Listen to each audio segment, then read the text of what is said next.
Neurons की जो picture होती है वो लगभग पेड़ की जो जड़ होती है उसकी तरीके से होती है। ये न्यूरॉन्स अपने आप को बदल सकते हैं, चेंज हो सकते हैं कि गुस्से के अंदर, एंगर के अंदर आपका दिमाग काम करना बंद कर देता है। जो बीमारियां भी हैं वो कोई ऐसा थोड़ी होता है कि रात को सोए तो चंगे थे और सुबह उठे तो कैंसर आ गया। तो ब्रेन का एक ही फंडा है, टू सेव द एनर्जी। तो ये क्या करेगा? रिपीटिशन कितना इंपॉर्टेंट हो जाता है सबकॉन्शियस को? बहुत इंपॉर्टेंट है। इस प्रोसेस को हम बोलते हैं न्यूरोप्लास्टिसिटी। हमारे ब्रेन के अंदर ये जो 80 बिलियन न्यूरॉन्स हैं, ये न्यूरॉन्स जो हैं एक दूसरे से जुड़े हुए नहीं होते हैं। एक माइनर सा स्पेस होता है, उस स्पेस को हम बोलते हैं सिनेप्टिक गैप। तो न्यूरॉन्स की जो पिक्चर होती है वो लगभग पेड़ की जो जड़ होती है उसकी तरीके से होती है, और एक न्यूरॉन से लगभग मल्टीपल डेंड्राइट्स निकलती हैं। उस लेयर को हम डेंड्राइट्स बोलते हैं, और दो न्यूरॉन्स के बीच में जो डेंड्राइट्स के बीच में गैप होता है उस गैप को हम बोलते हैं सिनेप्टिक गैप। तो हमारे ब्रेन में जो थॉट्स आ रहे हैं, विजुअलाइजेशंस आ रही हैं, इमेजेस आ रही हैं, जो पैटर्न्स बन रहे हैं, ये बनते कैसे हैं, ये कैसे क्रिएट होते हैं, ये थॉट आते कैसे हैं, बनते कैसे हैं, एंगर कैसे आता है, ये सब चीज़ें कहाँ से क्रिएट हो रही हैं? ये क्रिएट होती हैं हमारे न्यूरॉन्स के माध्यम से। तो हमारे ब्रेन में जो कम्युनिकेशन का वे है वो है हार्मोन्स एंड इलेक्ट्रिकल इम्पल्स। तो हमारा ब्रेन के अंदर ये जो 80 बिलियन न्यूरॉन्स हैं, इसकी एक बहुत अमेजिंग खासियत है, और वो है adaptive in nature. Adaptive in nature का मतलब है ये न्यूरॉन्स अपने आप को बदल सकते हैं, चेंज हो सकते हैं, और इस पूरे प्रोसेस को हम कहते हैं न्यूरोप्लास्टिसिटी। न्यूरोप्लास्टिसिटी का मतलब क्या है कि एक न्यूरॉन्स के अंदर से जैसे आप फील करेंगे उसमें से हार्मोन रिलीज होंगे।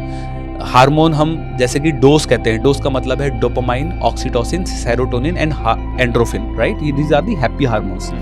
तो हार्मोन जब रिलीज होगा, मानो डोपामाइन रिलीज हुआ, तो वो जो सिनेप्टिक गैप है वो स्पेस फिल होगा, और जो इलेक्ट्रिकल इंपल्स है वो फ्लो होना शुरू होगी आपके पूरे ब्रेन के अंदर। लेकिन अगर आप सैड हैं तो कौन सा हार्मोन रिलीज होगा? कॉर्टिसोल रिलीज होगा। तो वहां पर एक इंसुलेशन बन जाएगा और आइसोलेट हो जाएगा, और इलेक्ट्रिकल इंपल्स फ्लो नहीं होगी, स्टक्ड हो जाएगी। तो आपने अक्सर ये देखा होगा कि गुस्से के अंदर, एंगर के अंदर आपका दिमाग काम करना बंद कर देता है। यार मेरे से बात मत करो, अभी ना मेरा दिमाग चल नहीं रहा है, राइट? जब आप सैड होते हो तो क्रिएटिव आइडियाज ब्लॉक हो जाते हैं, राइट?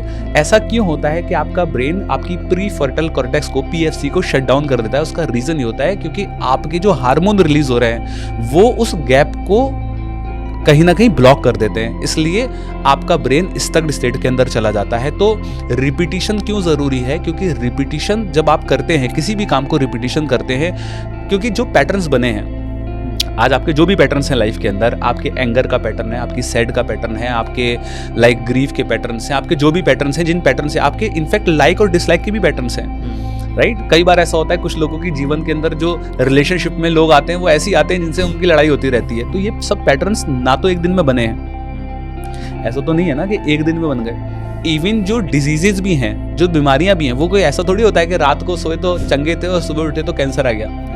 तो डिजीज भी एक रात के अंदर नहीं फॉर्म होती, right? Creation take time, maybe destruction don't take time, लेकिन क्रिएशन तो वक्त लेता है। तो ये जो पैटर्न बने हैं इनको बनने में सालों लगे, और आप चाहते हैं इनको बदलना, और आप सोचते हैं कि बस एक सेकंड के अंदर ये बदल जाए। तो it is not at all scientifically possible कि आप एक बार के अंदर इन पैटर्न्स को बदल दें, क्योंकि ये प्रोसेस जो है एडाप्टिव नेचर है आपके न्यूरॉन्स का, न्यूरोप्लास्टिसिटी जो प्रोसेस है, ये स्लोली काम करता है, और ये आपके बिहेवियर को, आपके एक्शन को और आपके थॉट्स को रिकॉग्नाइज करता है। सिर्फ सोचने से नहीं होगा। दिक्कत क्या है? There is a lots of incongruence. मैंने क्या, कॉन्शियस लेवल पर सिर्फ जानने से नहीं होगा, आपको सब कॉन्शियस लेवल में इम्प्लांट करना पड़ेगा, और ये स्लो और टाइम टेकिंग प्रोसेस है, ठीक है? आदत को एक दिन में तो नहीं बनती ना, आदत बनने में वक्त लगता है, समय लगता है। आप इसको इस तरीके से समझ सकते हैं। लेट्स टेक एन एग्जांपल, मैं आपको बहुत सरलता से समझाता हूँ, ठीक है? आप इस तरीके से समझिए, सपोज करके चलिए मैंने किसी व्यक्ति को कुछ पैसे उधार दिए, ठीक है? और जब मैंने उसको उधार दिया तो उसने मेरा पैसा लौटाया नहीं, ठीक है? मेरा पहला अनुभव था, दोस्त ने मांगा, मैंने बोला मदद कर देता हूँ, ठीक है? तो उसने लौटाया नहीं। अब मेरे ब्रेन ने क्या किया, इस इवेंट का एक मीनिंग बनाया। इस मीनिंग को हम नाम देते हैं मीनिंग वन, ठीक है? दिस इज मीनिंग वन, कि तुमने पैसा दिया और उसका तुम्हारा पैसा वापस आया नहीं। ब्रेन ने क्या किया, कंप्यूटर की तरह एक फोल्डर बनाया, उसका नाम दे दिया मीनिंग वन, लोन नहीं आया, ठीक है। अब हुआ क्या, फिर से किसी ने आपसे पैसा मांगा, दूसरा व्यक्ति था। आपने बोला चल यार हर व्यक्ति अलग होता है, ये सही व्यक्ति, इसको दे देता हूँ। आपने उसको पैसा दे दिया, ठीक है। अब हुआ क्या, सेम उसने भी नहीं लौटाया। आपके ब्रेन ने क्या किया, इस अनुभव को, इस इवेंट को एक और नाम दे दिया मीनिंग 2 और सेव करके रख दिया। अब तीसरी बार फिर से किसी ने पैसा मांगा। अब हुआ क्या, तीसरी बार भी किसी ने नहीं लौटाया। अब ब्रेन ने बना दिया मीनिंग 3 और इसने क्या देखा कि ये मीनिंग 1, मीनिंग 2, मीनिंग 3 तो सिमिलर है, लगभग सिमिलर से इवेंट है, तीनों में इसको पैसा वापस नहीं मिला है। क्योंकि मैंने आप शुरू में ही ये बताया कि हमारा ब्रेन जब किसी भी चीज को प्रोसेस करता है तो बहुत बड़े अमाउंट में एनर्जी इन्वेस्ट होती है, एनर्जी लगती है, राइट। तो ब्रेन का एक ही फंडा है, टू सेव द एनर्जी। तो ये क्या करेगा, ये इस मीनिंग 1, मीनिंग 2, मीनिंग 3, क्योंकि हर बार मीनिंग को बनाने में, प्रोसेस करने में उसकी एनर्जी लग रही है। अब चौथी बार मानो मैं किसी को पैसा दूंगा तो मुझे ये एनालाइज करना पड़ेगा, मैं पैसा दूं नहीं दूं, पैसा आएगा कि नहीं आएगा, मिलेगा कि नहीं मिलेगा, सही है कि गलत है, बहुत सारे थॉट प्रोसेस चलेंगे, पहले भी है। तो अब ये प्रोसेस आप दोबारा से ना करें, कॉन्शियस एफर्ट ना लगाएं, इसलिए आपका ब्रेन क्या करता है, इन सब फोल्डर को, मीनिंग 1, मीनिंग 2, मीनिंग 3 को एक फोल्डर बनाएगा और उस फोल्डर का नाम दे देगा बिलीफ। ठीक है, क्या बना दिया उसने, बिलीफ। अब ये आपके बिलीफ बन गए। क्या बिलीफ बन गए कि भाई पैसा उधार नहीं देना है, देने से नहीं वापस नहीं आता है। ठीक है, ऐसा करने से क्या हुआ, ऐसा करने से ब्रेन की ऊर्जा बच गई।